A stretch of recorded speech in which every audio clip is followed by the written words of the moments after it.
This is Platemark. My name is Ann Shafer, and I am your host.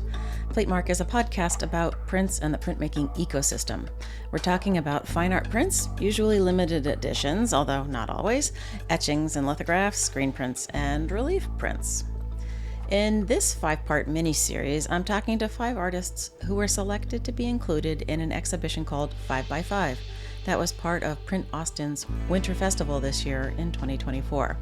The juror of the show is Myzska Lewis, who's a curator at Tandem Press and whose taste I respect. My guest today is one of those 5 artists from the 5x5 show. Her name is Anna Trojanowska. She is an artist in Poland. The audio's not great, but I think you'll be able to key into it and enjoy our discussion about all things print. So sit back, relax, and there's probably more. Yeah. Housekeeping. I identify as a cishet white woman, and I use the pronouns she, her. I record Platemark in Baltimore, Maryland, the land of the Piscataway Conoy people. Images Anna and I talk about will be over on the show notes at platemarkpodcast.com. Also over there, hit the support and donate button and become a monthly supporter. Help me keep the lights on. I'd appreciate the help. All right, let's get rolling. Anna, it's lovely to see you. Thank you for coming on Platemark. Thank you for inviting me. Of course. So you're part of the group of artists that were selected for an exhibition that's related to Print Austin called 5x5. And the juror this year was Myzska Lewis, who's a friend. And she selected you all the way from Poland, which is awesome. And so part of what they wanted to do was help you spread the word about your work and about you. And so here you are on Platemark. It's lovely. I'm super happy to be selected. That's good. So, it was really surprising for me because in last edition or 2 editions before, I was also selected. So it's even bigger surprise for me. That is a surprise. Sometimes they will say if you've already been in one of these shows, you're not eligible anymore, but you've made it through twice. That's awesome. Yeah, and I think it was maybe not last edition, but 2 editions before. That's so great. Even better. Nice. Before we go too far, can you introduce yourself for the listeners? My name is Anna Trojanowska. I'm a printmaker. I'm a lithographer, exactly. From Poland. I live in Wroclaw, on southwest of Poland, and I'm a teacher in Art Academy in Wrocław. So, but I'm not teaching lithography. I'm teaching interface design, but I do both. So it's kind of a nice balance of doing different things at the same time. Wait, so when you say interface, what do you mean? I mean making design for applications or websites and everything connected with computer, what users see on his screen and what users see on his mobile device, for example. So it's partly graphic design, but more the interface with the electronic aspects of it, which I'm terrible at. No. Actually, more with design. Okay. Yeah, I'm not so good at it. The whole thing has been a huge learning curve. Well, so tell us about when you first figured out you were an artist. Oh my gosh, I think I don't remember this time. My parents always say that when I was a little child, I wanted to be a sculptor, but it was like almost before I started talking, so it was some funny word that was something between sculptor and witch, which is possible in Polish. It's not translatable. And my mother thought that I want to be a witch, but actually it was something more about sculpting. And actually, I always wanted to draw, to create. So I was very young when I knew what I want to do. Well, then how did you find printmaking and lithography? Oh, yeah, it was kind of good luck because I started studying graphics and I had to choose some printmaking studio. And I chose just one studio that was kind of empty. So there was not a lot of students. And I thought, okay, so I can do whatever way I want. And immediately when I started working with stone, I fell in love. And it was, wow. I think it's the longest loss in my life, actually. Oh, wow. But lithography, in my mind, lithography is really difficult. But it's easy for you. It's difficult, but that's why it's so satisfying. Because, it's not always working. It's not easy things. Easy things are not such good as hard things. And when you do something in lithography and everything goes well, it's just like twice more fantastic than in other techniques. Huh. So the lows are low and the highs are higher. Yeah. And so you're teaching lithography now or just doing it for yourself? Now I'm doing it for myself, but in my own studio, which is located in my garage, so I can go there actually whenever I want. But I was teaching photography also in our academy before, but because I do both, so I do interface and I do lithography, and I got an opportunity to provide my own studio of graphic design because there was no such studio in our academy, so I decided to. But it was 10 years ago, so. They didn't have graphic design as a. I mean, graphic design, maybe not graphic design, but interface design.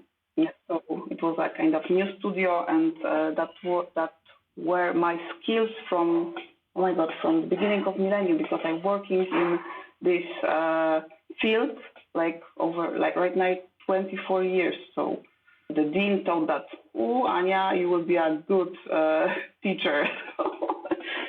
And I'm actually happy, but of course I miss working in lithography, working with students in lithography. But it happens during some workshops, some symposia, and so on. So it's not that I quit teaching printmaking. But does the academy have teachers who are teaching printmaking already? Yes. Yeah. Yes, of course. Well, great teachers. Maybe they need you. I hope. It's always the hope, right? So tell us about your own work. Oh my God. Well, let's start with the things that were included in the 5x5 exhibition, which I have the catalog up on my screen, and the description says that they're printed on marble.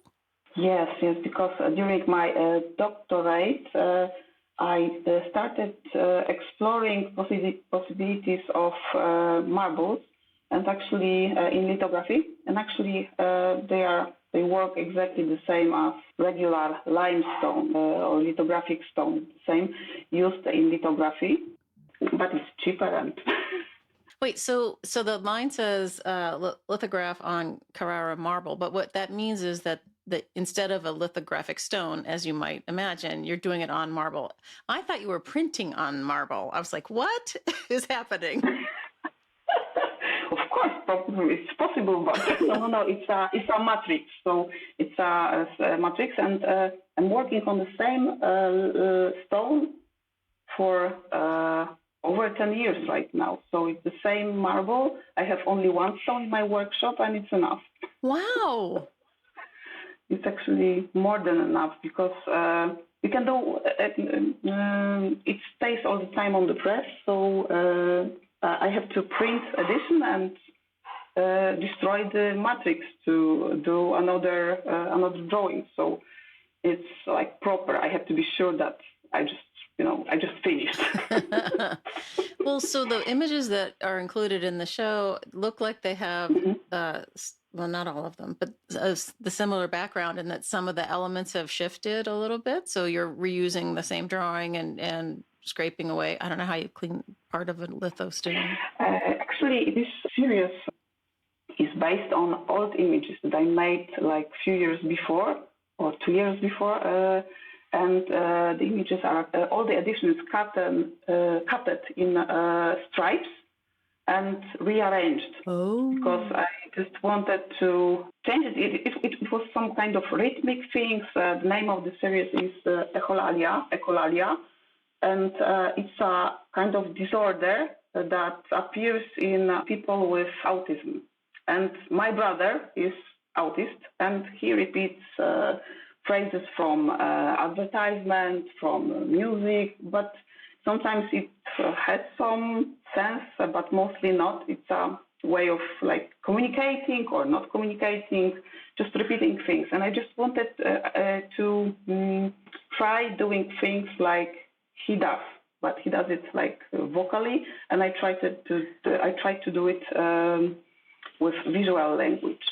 And I was really surprised how good it worked. If I try to do it randomly or if I try to do it not randomly, both ways work kind of well. So actually, instead of addition of, I think it was like 10 prints that look exactly the same and they are designed as a print that, as addition, now I have like 10 prints, but totally different and rearranged. And of course, all of them are after making the image that I want. So they were printed again with another layer of black with the circle and the cross to catch it under one strong geometrical shape. So. But I'm confused about the stripes. Forgive me, but I'm going to play dumb. So if you've cut up into strips old work, how do you then transfer that image onto the stone? I don't. It's like it's a holograph. Oh my God, not holograph. Collage. What I'm saying. Collage, of course.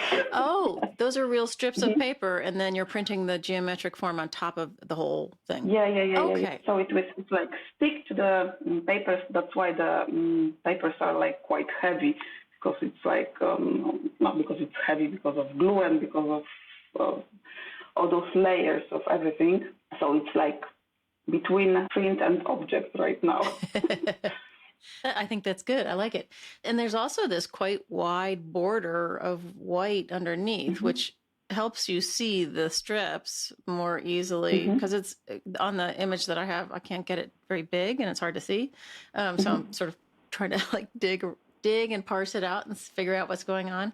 But I think the strips on the bottom, the white part, it's almost, I don't know if this happens in Poland, but here when you're in schools, there'll be a piece of paper and the phone numbers are all printed like this, and you rip them. Okay, I understand.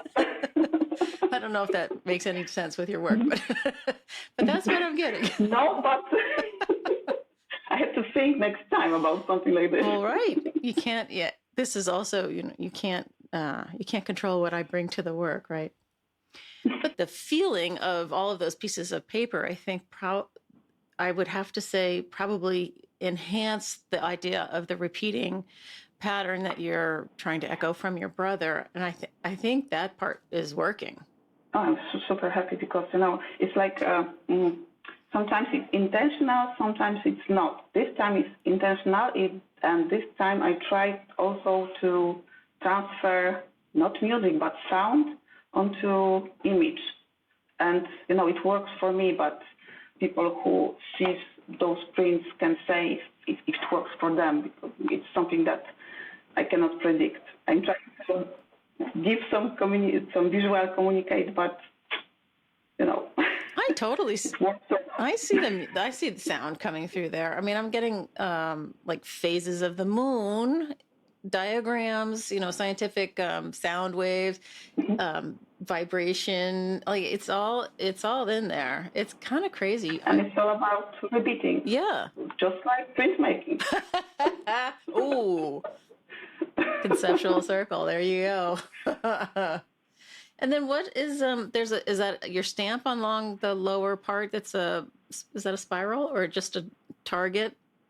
Let's say target. It is like a dry stamp. What's the name of this thing? I'm stamping all my prints like this because a few years ago I was printing some similar shapes, and I decided just to buy the stamp because it was like nice signature on those prints. And actually it's very universal in case of my prints, so it's always works. Yeah, no, it's good. I like it. I mean, I like incorporating the chop. We would call it the chop here. Let's see, they're 16 by 12, so they're not gigantic, but they're big enough. And then one of them, the images coming down into the white border? Okay, so the rest of those works are made of one edition, and this one, the 16 is from the other edition. So it's a different image with the base of this print, and it was something based on circles, and the silver circle was casting shadow. And after rearranging those stripes, exactly like everything just was in, it was mirrored, let's say, but you cannot mirror, you cannot fully mirror those stripes. So some of them are, that's what happens with the image. Well, I think it's cool because there you've got this sort of lighter gray printed image on top of the collage, in addition to the square with the X and the circle, I think is what I'm seeing. So there's like all of this sort of additional information that you're trying to figure out if it's a different layer of pattern or a different layer of rhythm, or they're super cool. Like I'm totally drawn into them. Oh, thank you. You're welcome. Yeah, I think they're super cool. So between your work and the teaching, do you have time for anything else? Yes, I'm also working in second place. Because when you're teaching design, especially design connected with internet and everything, all those new technologies, you have to do it all the time. So I'm working in some company for many years right now. So it is possible to do everything. And I have 2 kids and 2 cats. Oh, I think you're right about the working and continuing to keep your fingers in the pie, as it were, with the technology part, because every time I turn around, something has changed and you don't do it that way anymore. It's very frustrating. Yes, it is, especially that when I work with young people, I know that they are better than me in, in technology work, and I try to run somehow to be at the same level of all those new things, all those new things, but when I get older, it gets harder. It does. Why is that? How hard is it for you to get your work into shows that are across the sea? How did you ship everything? It's so complicated.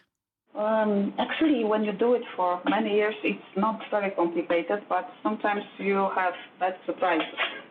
And in this case, it happened because my shipping company was not very careful with the print. So thanks to organizers of the 5x5 show, everything was perfect. But oh my God! During when they unpacked the package, which was actually a bit broken, all those frames were a bit destroyed. But it happens sometimes. It's not very often, and I hope that it won't happen again. But sorry, Oh my goodness! Mm-hmm. Yikes! So they had to reframe them. Yeah, they had to reframe them, and they did it very quickly because the show was going on. The show was going on. So I'm really grateful, and I'm so sad that it happened. Because, you cannot predict it. No, of course. You cannot predict it. No. Mm-hmm. All right. So what is coming up for you? Anything exciting on the horizon? No, I have a nice polished stone in the garage. So new adventure is waiting for me downstairs. So actually, I cannot wait to start drawing. But I think for me, the most important thing is not taking part in some exhibitions, but doing lithography, because it's so sensitive. Sensitive, I don't know if it's a good word, but you can arrange all your senses or your emotions, because it has smell, it has, it's soft, or it's hard, or it's cold, or it's hot sometimes. So no, it's fantastic working with the stone. So I just love it, and I need it. And for me, it's way more important than sending things or taking part in some exhibitions. So it's the final stage, but it don't have to be. No, I get that the making is, the central part of the work, of course. I mean, it's nice to see your stuff on the wall and get your name known so people will buy your work. But yeah, no, you're not alone in that one. I've been talking to lithographers lately from Tamarind and other places because lithography has never been my favorite. I love the sort of sculptural tactility, the feelings of etching and the things that are kind of bumpy. And lithographs are just so flat. But I've been trying to immerse myself in it because I don't quite understand how it all works. But they always talk about how the climate in Albuquerque, New Mexico, where it's desert, changes the way they have to do things versus how I assume you have to do things in Poland. Yeah, right? Definitely. Definitely. Yeah. So what are the special things you have to do to make everything work? I'm super happy because I work with one stone. So year by year, I'm getting know the stone better and better. And right now, everything is super predictable for me.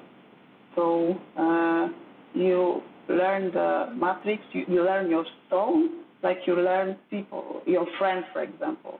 So the more you know it, the more you know it, actually. So it is very predictable after years of working. You know what to expect and how to proceed, especially in this specific place and this specific, for example, weather, because, of course, humidity or temperature on everything is important. And once I had a problem with something was not going very well, and it was because of changing what they add to water or to make it drinkable in pipes, Oh. And that was the problem. So it was like more, or it was harder or softer, I don't remember, but it was something changed and I didn't know what was it, and it was the water. Oh my gosh. So just the fact that the city had changed what they're putting in the water to make it drinkable was affecting your printing. Yes. Wow. Of course, it's something that you can learn after a while how to work with this, but first you have to figure out what happened, what I'm doing wrong. Right. So it's really sensitive. It's hard, but super sensitive. Oh my God. Let's go back to you said you have gotten to know your stone. And I mean, my impression of them has always been that they're so smooth, the limestone. I assumed that they were uniform, but there was not a lot of change across the surface to get to know. Is the marble, do you know what I'm saying? Yes. I think that marble is totally different, and that's why it wasn't chosen as a best material for lithography. Especially Carrara marble is known for its veins, like gray veins on super white, beautiful surface. And when I started working with this piece of marble, those gray veins looked like something that I drawn. Oh. Actually, because it can be mixed with a trace of crayon, for example. So I had to get to know everything about the stone, what works, what actually it works, if it's gray or if it's white, it doesn't matter. But, I had to be blind on those veins. And there are some also imperfection in stone because, it's made by nature, not by factory. So I don't know if it's visible on those prints that are on the show, but there are some white imperfect vein something on the stone, and I can see that it's changing over time because after graining, the stone gets thinner and thinner and thinner. Okay. I would think that as you're graining down and down and down, that the shape and the appearance of the vein, like micrometers or sure. something, but it's over time. Like I'm working with the same stones over 10 years. You can see the change, and you can see the vein is wandering on the stone, not 1 millimeter wandering, sure. But you can see it. Is it the same kind of smoothness as the limestone? Is it the same kind of texture when you're drawing a crayon? Does it look the same?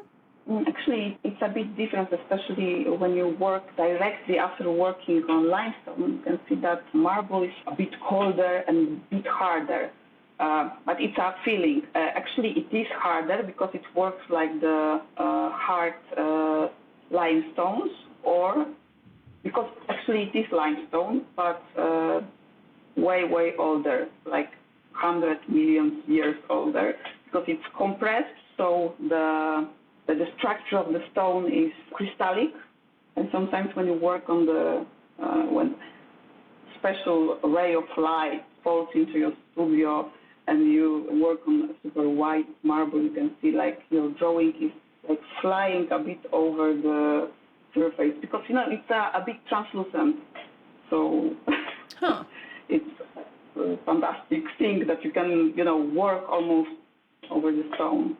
But if you had the chance to acquire, to buy, or be given a Bavarian limestone slab, would you take it?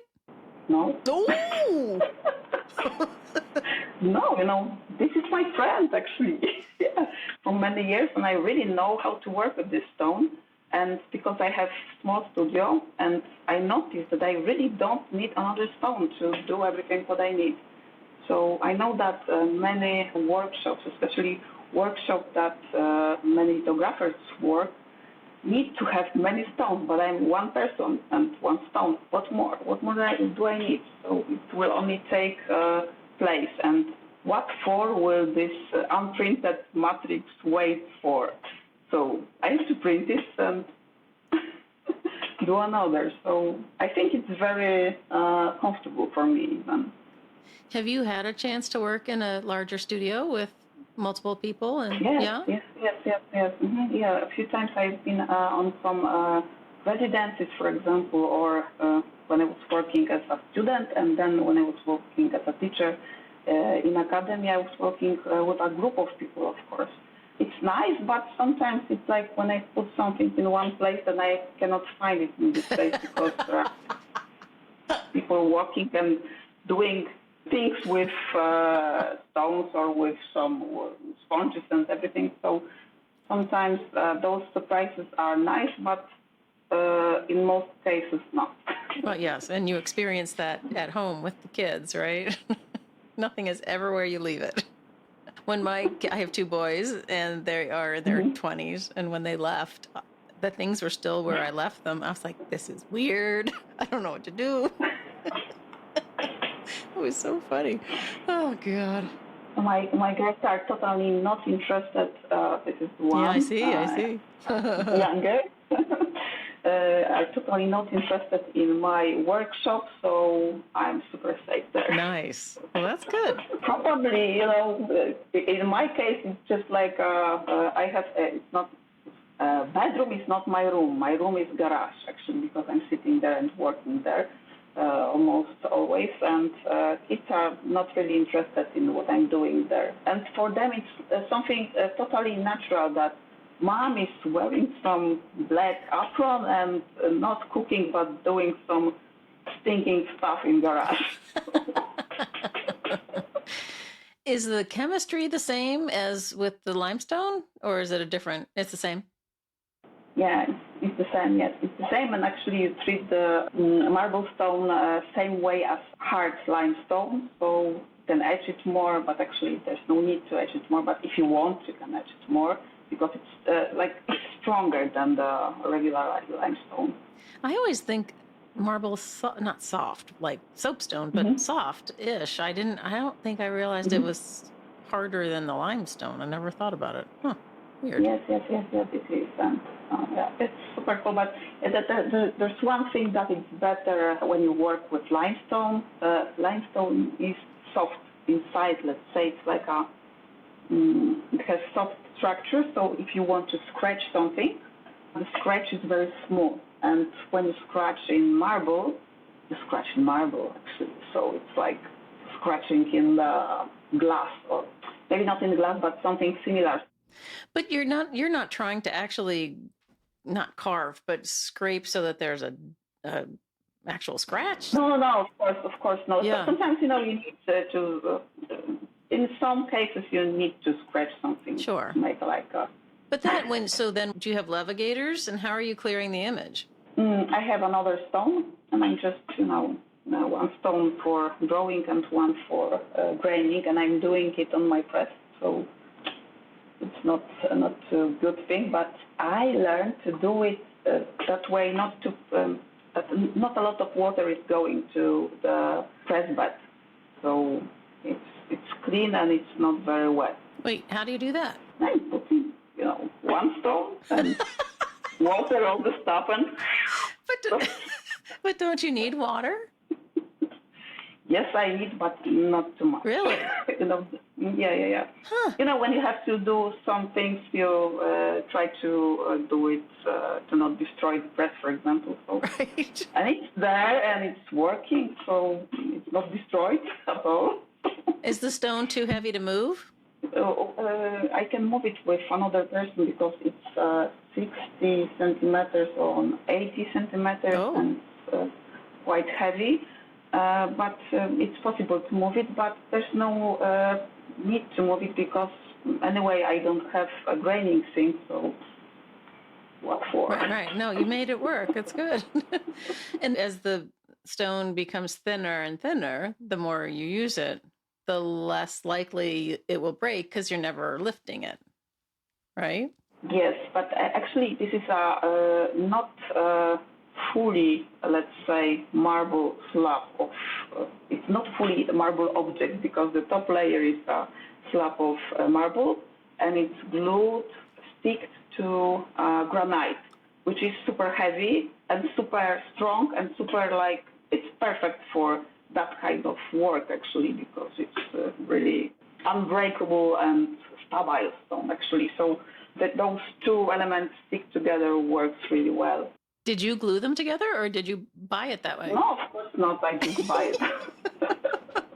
No, I just went to some shop that they are selling things for graveyards or for small architecture, and they have different stones. So, of course, all those slabs they are selling, most all of them are 2 centimeters thick because they're just buying them in such slabs, and it wasn't enough thick for me. And what for? I need the surface of marble underneath because I'm working on the top, so I decided to buy something strong and cheap. Huh. They were they wanted to do what I want, and they didn't ask questions. And they made a perfect object that works with me for more than 10 years right now, and I hope that it will work for another 20 because right now it's just a half of the centimeter for those 10 years. Oh, okay. You're very resourceful. Do you know what I mean? No. It means when you have a problem, you go around and figure out how to go around the problem. No, when you have to do something, you have to find a solution. So. Do you know anybody else who works on marble? Of course. I don't know anybody.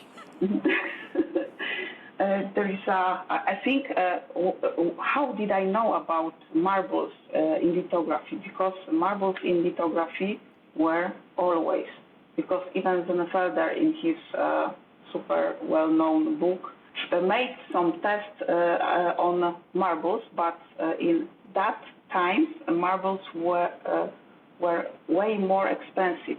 Right now, I think it's opposite. So you can buy marble actually everywhere. So I can do it here in Poland. You can do it in the US. Actually, everywhere you can buy some type of marbles. And with limestone, it's not that good. And I heard about some printmaker that worked on marbles, and I heard about him when I was in Sweden, in Tidaholm, and that's the guy that made La Ceiba Gráfica in Mexico. Oh. And it's a beautiful place, old hacienda, and now it's a workshop that he made actually everything inside. So starting from the paper, not from the paper like making paper, but growing paper. Oh. So yes, he got some kozo seeds, and he grew those plants and made paper, after a while, made paper, find a way how to use old towels from hotels to make cotton paper, and made so many wonderful things that it's unimaginable that one person can do it. And there is a lot of workshops in Mexico that people work on a local marble, so it's not the only place. And I think it spreads news about working on different materials spreads, because there are people working on wood as well, like plywood lithography, called sometimes mokulito. It's a super nice thing. The new approach, so polyester plates, it's super easy. Have you? Yeah, of course I tried. And it's, it's so easy that you don't want to do it after a while, because everything works so good and so easy that it's not a problem to solve. Are you talking about aluminum plates? No, I'm talking about the plastic ones? Yeah, plastic ones. Okay. Oh. So it's super easy. Have you tried aluminum? I'm sure you have. Yes. Mm-hmm. But that should be easy to get, right? Yeah, and but what is super when you work with stone, that it's forever actually. And when you work on aluminium or on something else, you just have one matrix and one addition. So. You can't reuse the aluminum. No, you can grind it, you can grind it, but it's not that thick as a stone. Right, of course. Oh yeah, all right, that makes sense. It's so interesting. I'm so curious about this marble versus limestone thing. Like, does the crayon take the same way? I mean, you must get completely different feeling to the image.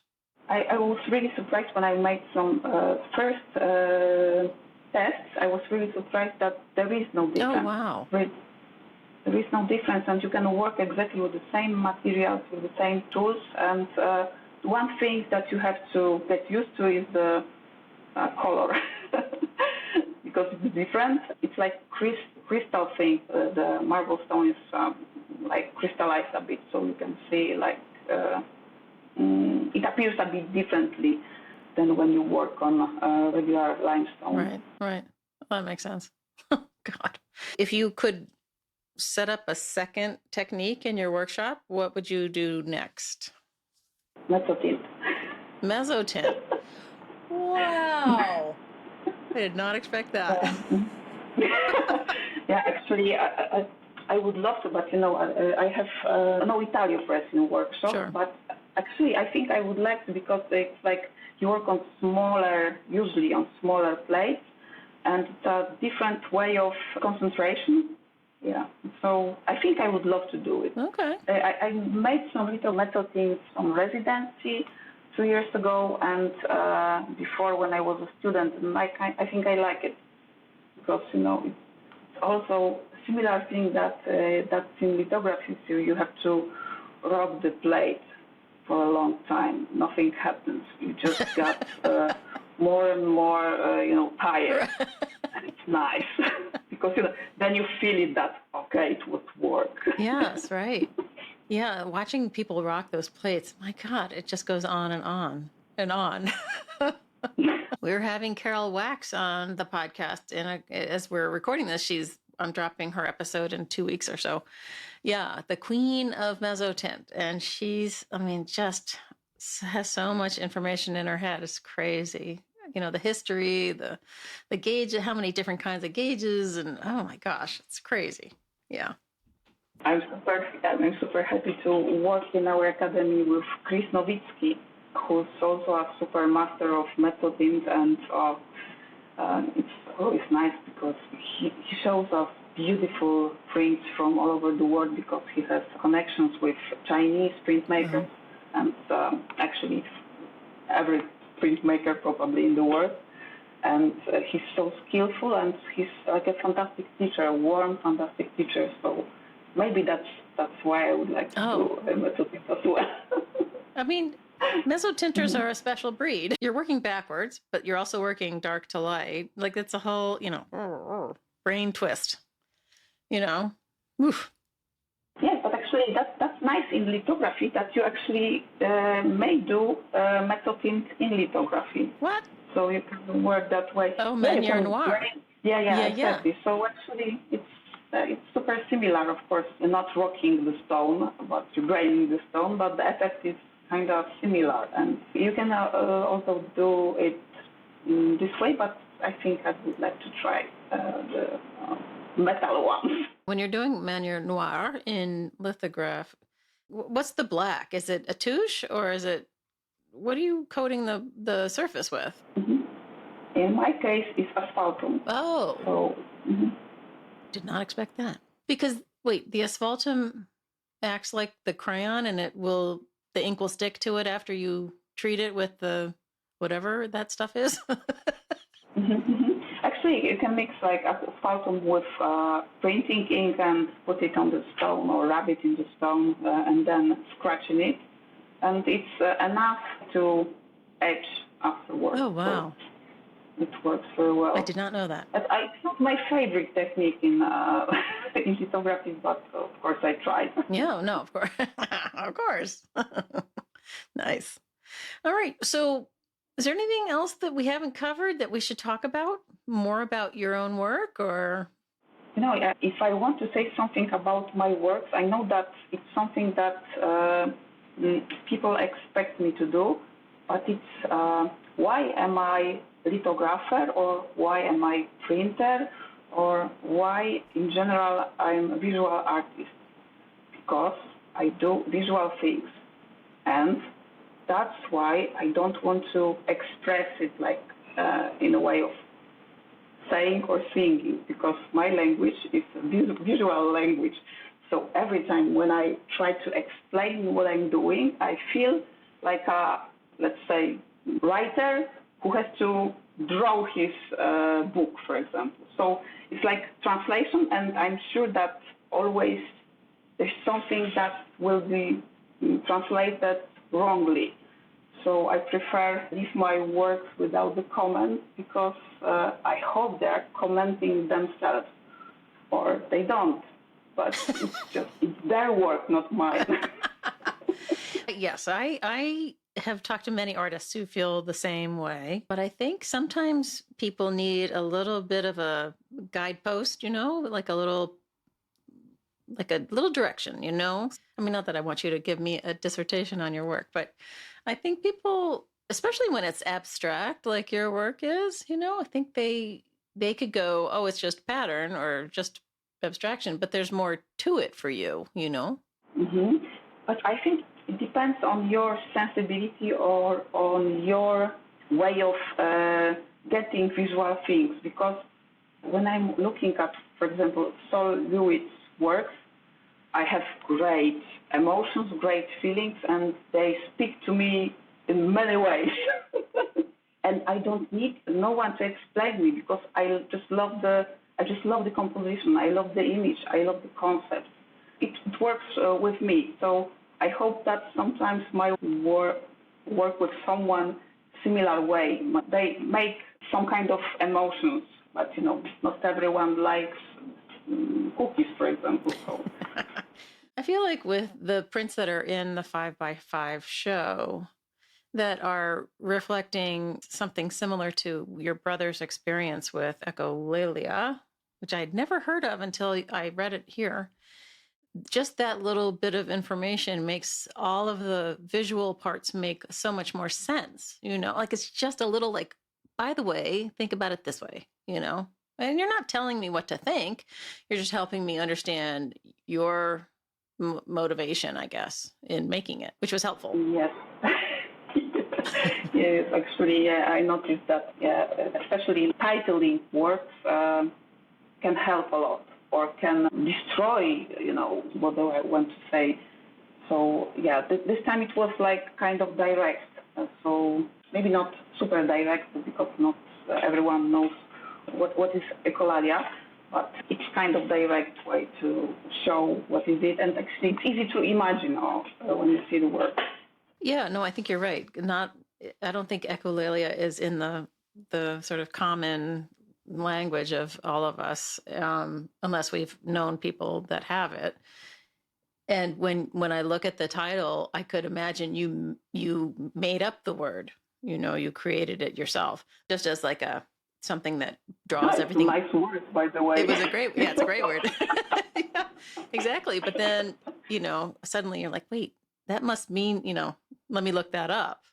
The thing that I think is so remarkable about it is that they can be cool because they're sort of regimented, and the repeat is, it's not exact repeat, but because it reflects the vibration of sound, there's a kind of frenetic energy to it that, to me, makes me kind of feel, and I don't know if your brother feels anxiety because it's just what he does, but for me, that idea of being uncontrolled in how I'm expressing, that I'm getting that kind of nervous energy in the work, which, congratulations. That's really well done. Thank you. It's a way of making the rhythm as well, because rhythm makes everything organized. Like music with rhythm, because of rhythm, it's organized. The images that I'm showing are also organized because of the rhythm of the stripes, and because those elements are somehow repeating, it makes some kind of rhythm. You have the rhythm. Now you can just imagine the flow of the music, or flow of the sound, or flow of words, for example. So you can decode it your way. It's also kind of like rippling water in some of these, It's amazing, like how many different ways the images go. I'm looking at the two that are more open, that in this catalog are kind of paired together on a spread. Do you know the etchings of Stanley William Hayter? Okay, I'm going to send you some things. That's my problem. That's my problem, because I remember images, but not the names. Oh, that's fine. Yeah. So in the 70s, he was an intaglio printmaker and had started out with engraving, but then, of course, experimented with etching and open biting and all that stuff. And whenever something new would come on the market, he would try it out. So he used fluorescent ink when that started coming through, with screen printing and stuff. He would, let's use a day glow color. And also, oh my God, I'm using these things, things like this in my work. Yeah. And, but he also, when contact paper came, I don't know if that's what it's called in Poland, but it's that sort of plastic paper that you could stick on a shelf in your kitchen to protect it, and you could peel it up. He would put that on his plate, and he would take his knife and make stripes and etch, because it would protect, he would etch him on the in-betweens, and then he would do another sheet and cut a different way, so that he was getting these cross patterns of stripes and then etching them, and they were at different levels on the plate, so he could roll different colors, all at the same time. Oh. Mm-hmm. Yeah. Oh. Gotcha. Yeah, sounds super interesting. Yeah, no, they are. They're cool. They're not what people want from Hayter, because the early 30s, 40s things are much different than those. But the later Hayters do this a lot with the contact paper. They're really cool. And I will send you some pictures. Super. I'm super happy. Yeah. It's cool. He was scientifically trained. He was a chemist, studied chemistry. And so he was always interested in physics. And so in the 60s and 70s, a lot of these contact paper cross stripe things are trying to picture rushing water or somebody swimming through water and what that motion looks like. Yeah, there's some good ones. I'll send you some pictures. I'm always getting Hayter in here somehow. He's my guy. Whenever I talk to an artist like you, my brain is, it's like I have a slide projector in my head, and I'm running through images of artists from across time and just trying to draw connections between your work and somebody else's work. And it's just like flip, flip, flip, flip, flip. The pictures are just constant. No, but actually the experimenting, because it's not about this paper, and experimenting is one thing that actually is super cool in printmaking. Especially in that chemical technique as lithography. So when I was a student, I tried to etch with onion with fruits and just draw direct images, direct stripes, for example, fruits, and try to see what will happen. And actually, everything works on the stone. So it's fantastic. And I even try to do some things with magnetism, with magnets and with particles of iron. And it makes nice images, but I couldn't find the way to fix it. But I think it can have some possibilities to fix it somehow and to use it in printmaking. So, when you are a printmaker, you have to be open-minded, because it's not like this. It's like this, and you can go anywhere and take everything from kitchen, from science, from everywhere. That may be why certain kinds of people are drawn to printmaking as opposed to the painters who are sticking something on a canvas. And that's all painters. That's all they're doing. But I think the curious mind is drawn right into printmaking. Or maybe ceramics or something. But yeah, definitely printmaking. Yeah. We're in a small club, but we're awfully fascinating people. Yeah, that's true. Yes, exactly. All right. Any last thoughts? How can people find you if they would like to be in touch? I think the website works best. I have a lot of emails thanks to this form on the website, and people are, if they want to contact me, they will contact me, because I'm not really on social media.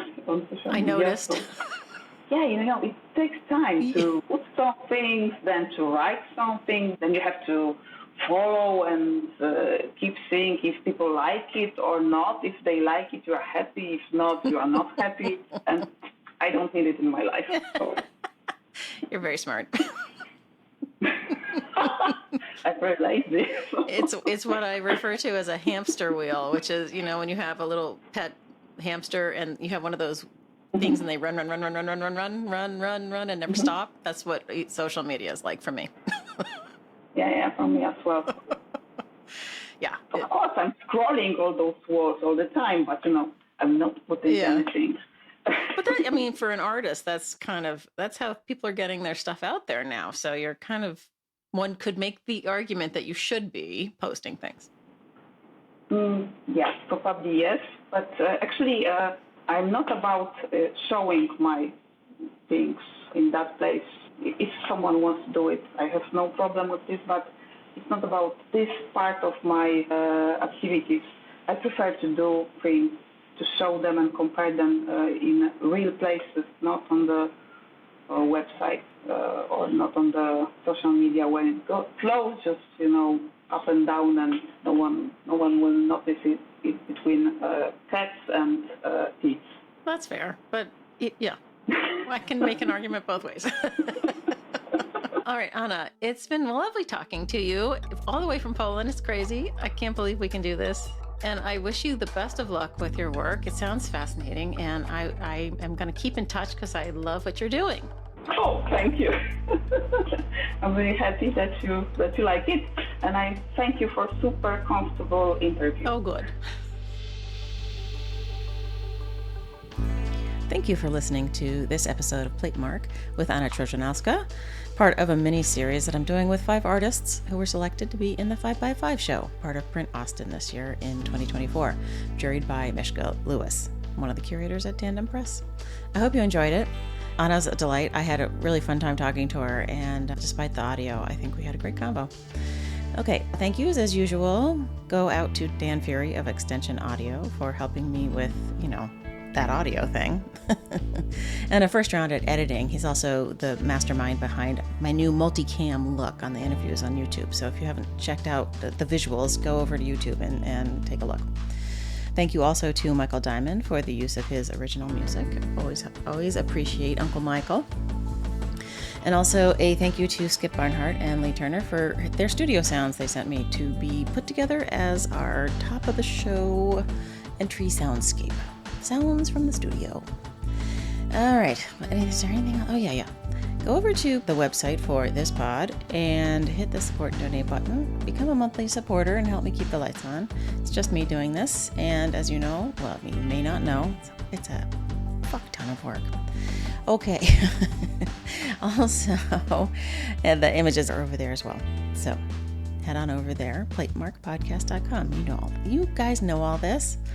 All right, this is what you call a really bad outro. But these are the blooper outros. So, yeah, you're in the inner circle now if you've made it this far. All right, we'll see you next time.